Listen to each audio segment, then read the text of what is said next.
हा मावशी बोल, काय झालं? हॅलो सौरभा, अरे तू जरा लवकर घरी ये ना रे.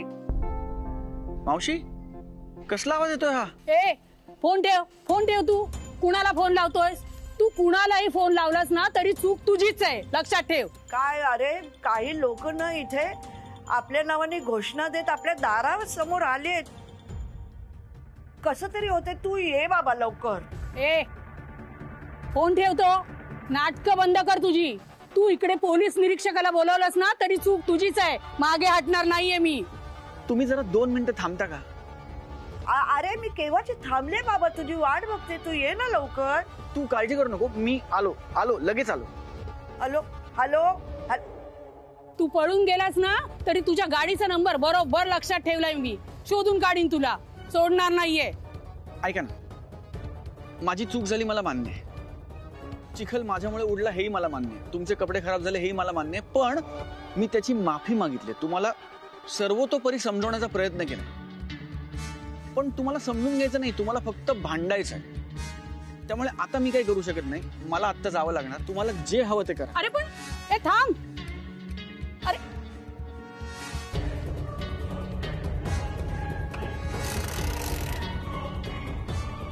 शिकाय थांब. अरे फोन पण उचलत नाहीये दोघी.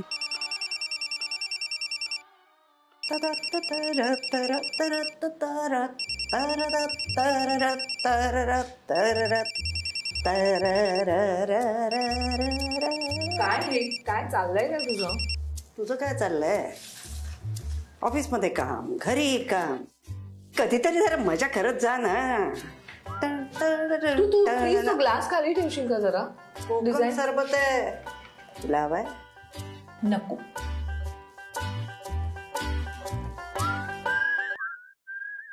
बोला बोला बोला, बोलून टाका काय बोलायचं ते.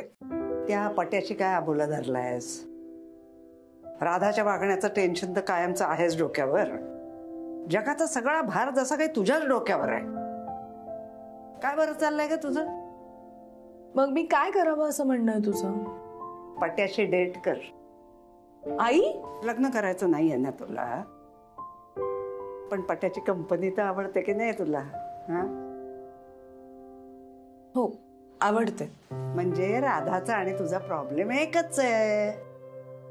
राधाला बंधन नको म्हणून लग्न करायचं नाहीये, आणि तुला आता या वयात नवीन नातं जोडायचं नाहीये, त्याची भीती वाटतेय.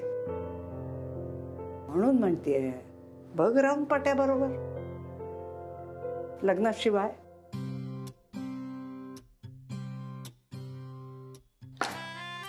या ग्लासात नक्की कोकम सरबतच आहे ना?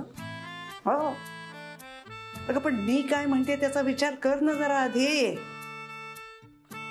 हे बघ, सर्वसामान्य माणसं लग्न करतात, त्याच्यातली बरीचशी टिकतात, उत्तम. त्यांचा लग्न संस्थेवर विश्वास बसणारच. पण ज्या घरात लग्न मोडतात तरी पुरुषांची घुसमट होते. तिथे हे असं नातं म्हणजे नंतरचा पश्चातापच नाही का? त्या घरातल्या लोकांचा लग्न संस्थेवर कसा विश्वास बसेल मला सांग? त्याच्यापेक्षा माणूस आधी जर पारखून बघायला मिळालं तर ते बरं, असं नाही का वाटणार? हे सगळं तू माझ्याशी बोलतेस ठीक आहे आई, बाहेर बोललीस ना तो लोक चक्कर येऊन पडतील. पडू दे. पण हे सगळं पूर्वी करायचे लोक, तेव्हा कसं कसं चालायचं लोकांना? म्हणजे बघ ना, सीतेने स्वयंवर केलं, स्वतःचा नवरा तिने स्वतः शोधला. मग आता मुलींना स्वतःचा नवरा शोधायचं स्वातंत्र्य गेलं कधी? कुठे? मला सांग, लग्न होऊन मुलगी सासरी जाते, तिचा संबंध येतो का नाही सगळ्या नातेवाईकांशी? त्या मग दीर, जाऊ, नंदा, सासू, सासरे या सगळ्यांच्या बरोबर तिला सांभाळून घ्यायचं असतं ग. मग ते कुटुंब निवडायचा अधिकार तिला नको का? गंमत सांगते तुला एक. तुझे सासरे फॉरेस्ट मध्ये होते का नाही? तिथे ना त्यांचा खूप आदिवासींशी संबंध यायचा. तुला माहितीये का, हे आदिवासी लग्न करण्याआधी एकमेकांच्या बरोबर राहून बघत, जमलं तरच लग्न करायचं. कायदे कानून वगैरे त्यांच्यापर्यंत कधी काही पोचलेच नव्हते. मला तरी वाटतं आपल्यापेक्षा प्रगत होते नाही का ते लोक. आणि मग आपण स्वतःला प्रगत का म्हणायचं? मोबाईलचा शोध लावला, मिसाईलचे शोध लावले, चंद्रावर गेलो, मंगळावर गेलो म्हणून. आई अगं, तुझं हे बोलणं मला सुद्धा पचवायला अवघड जातंय. मुलीचं लिव्हिंग पचवतेस ना, पण तुझ्याबद्दल काही बोलायला गेलं की मात्र लगेच माघार. एक मनापासून सांगू तुला अनु, तुझ्या वयाच्या बायकांनी हे असे प्रयोग करणं जास्त गरजेचं आहे. कुणालाही न भीता, अजिबात समाजाची पर्वा न करता. आई, अगं काय आई, दोघ जण बसा तुझ्या गाडीत आणि लांब लांब कुठेतरी निघून जा, गायबच होऊन जा. हे का असं करता का? त्याच्या स्कूटरवर न जाता डबल सीट. काय मस्त कल्पना आहे बघ ना. आई. बघ बघ, विचार कर विचार कर. पटवर्धन, पटवर्धन, पटवर्धन, पटवर्धन. कार डावडी करताय. तुम्ही संस्कृतीचा अपमान करता, हे खपून घेतलं जाणार नाही. ही थेरं इथे चालणार नाहीत. लग्न आधी एकत्र राहणं पाप आहे आणि या वाड्यात आम्ही ते होऊ देणार नाही. कशाला पाहिजे लिव्हिंग, मुलगा मुलगी लग्नावीन. कशाला पाहिजे लिव्हिंग, मुलगा मुलगी लग्नावीन. कशाला पाहिजे लिव्हिंग, मुलगा मुलगी लग्नावीन. कशाला पाहिजे लिव्हिंग, मुलगा मुलगी लग्नावीन. कशाला पाहिजे लिव्हिंग, मुलगा मुलगी लग्नावीन. कशाला पाहिजे लिव्हिंग, मुलगा मुलगी लग्नावीन. कशाला पाहिजे लिव्हिंग, मुलगा मुलगी लग्नावीन. कशाला पाहिजे लिव्हिंग, मुलगा मुलगी लग्नावीन. एक मिनिट जरा थांबता का? मला सांगा काय चाललंय इकडे? कोणी सांगितलं तुम्हाला की या घरामध्ये एक जोडपं लग्नाशिवाय राहत आहे? मला अशी खबर मिळाली आहे. काय खबर मिळाली तुम्हाला? हेच की लिव्ह इन रिलेशनशिप चाललंय इकडे. मग तुम्हाला मिळालेली खबर चुकीची आहे.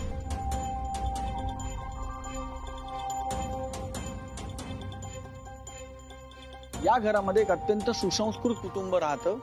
हा, त्यांचे 2 भाडेकरू आहेत, पण ते एकत्र राहत नाहीत. पण ते कोण आहेत एकमेकांचे? त्याच्याशी तुमचं काय घेणं देणं? तुमचा विरोध लग्नाआधी एकत्र राहण्याला आहे ना. या घरामध्ये लग्न संस्थेचा अपमान होतोय असा तुमचा आरोप आहे ना. हो. मग तो आरोप चुकीचा आहे. हे एका अत्यंत सुसंस्कृत कुटुंबाचं घर आहे. इथे राहणारा प्रत्येक माणूस लग्न संस्थेचा आदर करतो. या वाड्यातले भाडेकरू वेगवेगळ्या खोल्यात राहतात, त्यामुळे इथे लिव्ह इन वगैरे काहीही सुरू नाहीये.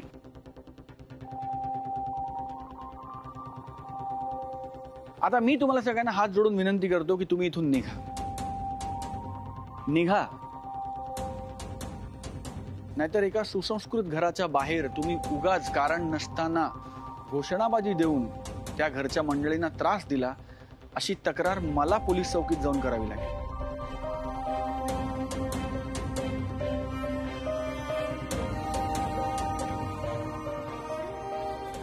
अहो, हे गेले.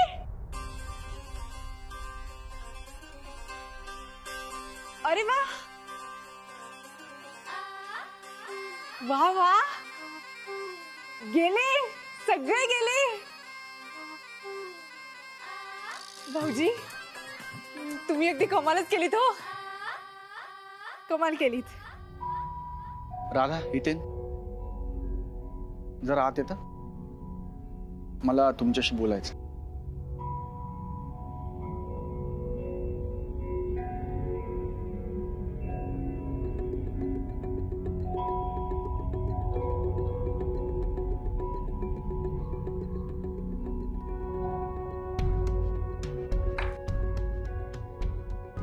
बसा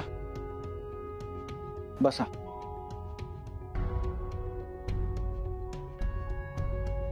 आत्ता बाहेर जो काही प्रकार घडला त्याची आम्हाला सवय नाही. या वाड्यामध्ये माई मावशी आप्पा अशी वयानं मोठी माणसं राहतात, त्यांना असले धक्के सहन होणार नाहीत या वयात.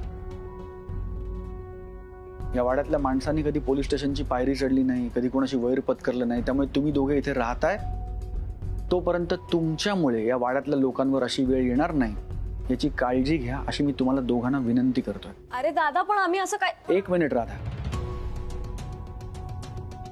कोणीतरी बोलत असताना मध्ये बोलायचं नाही.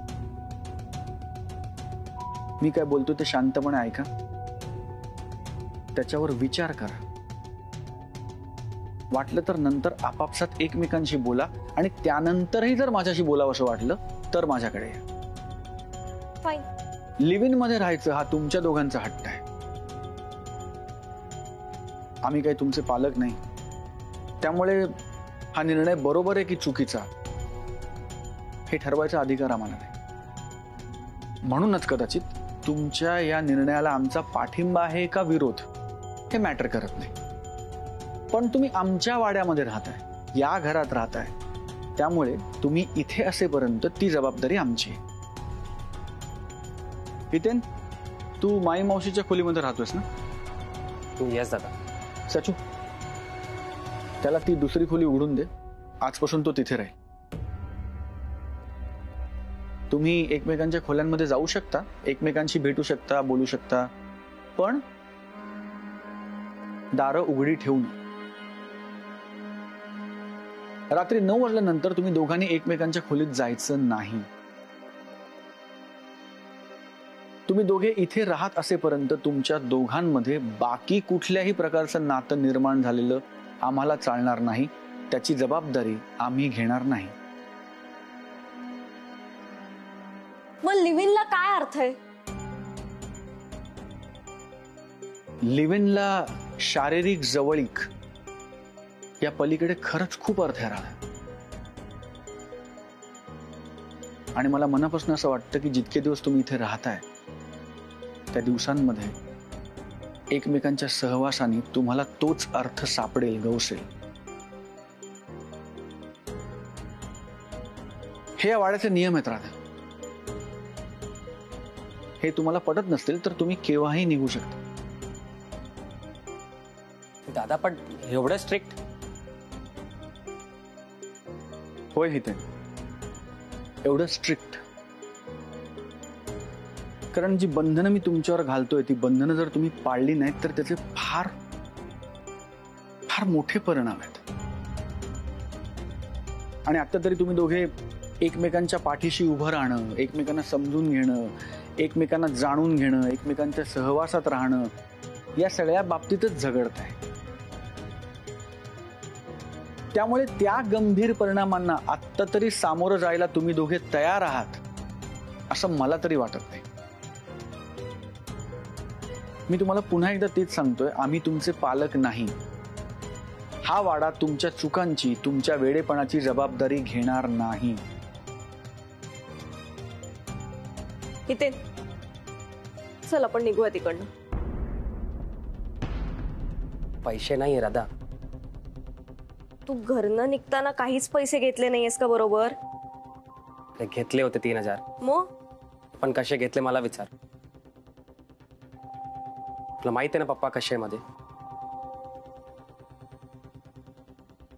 काहीतरी मॅनेज करून निघूया तिकडनं. हा, तू काही काय बोलते राधा? 3000 मध्ये कसं मॅनेज करू आपण? 3000 रुपये तर हितेंचं इथलं भाडं आहे.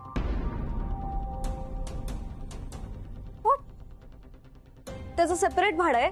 सेपरेट खोलीत राहतो ना तो. तुम्ही मनानी एक वगैरे असलात तरी माणसं वेगळी वेगळी आहात ना. वेगळ्या वेगळ्या खोल्यांमध्ये राहताय, त्यामुळे भाडं वेगळं वेगळं असणार राधा.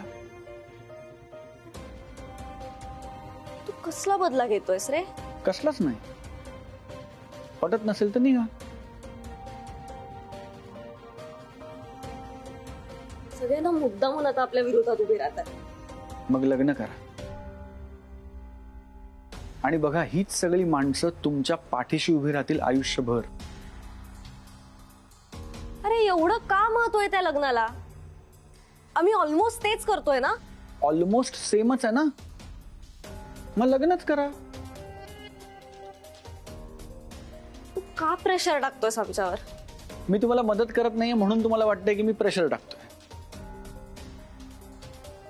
आपल्याला जर समाजात राहायचं असेल आणि त्या समाजाचा पाठिंबा अपेक्षित असेल तर समाजाचं थोडंसं ऐकावंच लागतं. आपण जे वागतो, जे आयुष्य जगतो त्याचे पडसाद समाजात उमटत असतात आणि समाज जे म्हणतो त्याचे पडसाद सुद्धा आपल्या आयुष्यात उमटत राहतात. याला पर्याय नाही. एवढा हाय फंडा मराठी बोलून प्लीज गोळ्यात घेऊ नकोस आम्हाला. मराठीमध्ये सांगितलेलं कळत नाही का? इंग्लिशमध्ये सांगू? माणूस हा एक सामाजिक प्राणी आहे. Humans are social animals. We are answerable to the society. मी कोणत्याही भाषेमध्ये समजावून सांगितलं तरी माझा मुद्दा तोच आहे आणि तोच राहणार आहे. त्यामुळे आयुष्यभर समाजाशी लढत बसायचं असेल तर खुशाल लिव्हिंग मध्ये राहा. पण समाजाचं प्रेम, पाठिंबा हवा असेल तर लग्न करा.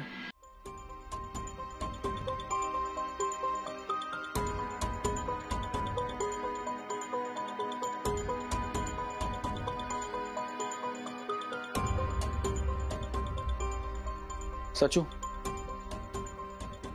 हितेनला त्याची नवीन खोली दाखव. हा हा मी हितेनला दाखवते ना खोली. चल हितेन ये.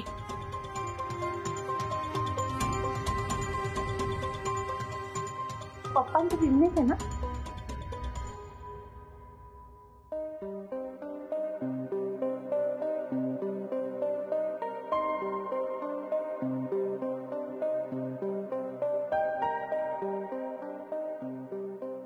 संभ्रमा,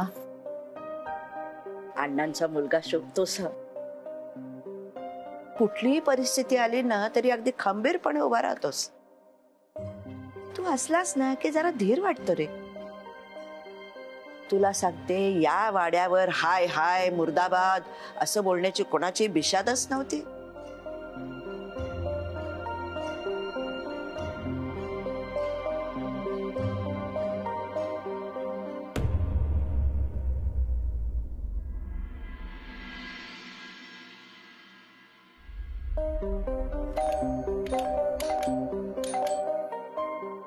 अरे काय, आमच्याकडे काही कपडे बिपडे द्यायला नाहीत. तू तू मला जुने कपडे देणार? माझ्या मुलीच्या जीवावर आयतं जगणारी बाई तू. हो बाजूला. आई, अगं घाणेरडे, लांब हो. अगं इतक्या वर्षांनी दिसतीये माझी आई मला आणि तू ढकलून देतेस मला. अगं ढकलावं लागतंय कारण काडीची अक्कल नाहीये तुला. द्या. सगळं अंगावर घाण उडालीये माझ्या. 2 तांबे घेईन अंगावर तर त्याच्या आधी आले अंगचटीला. गावाकडे हजारदा शेणाने सारवलेत मी घरं, पण तुमच्या शहरातली घाण म्हणजे बाई बाई बाई. सगळ्यांचा वरचा मजला रिकामा आहे नुसता. एकेकाला ना चौकात उभं करून चांगला फोडून काढला पाहिजे, तेव्हा कुठे अक्कल येईल. सोस किती तो गाड्या उडवायचा, पण जरा संयम म्हणून नाही इथल्या लोकांना. अनु, गोमूत्र दे ग जरा. छान. घरात गोमूत्र नाहीये?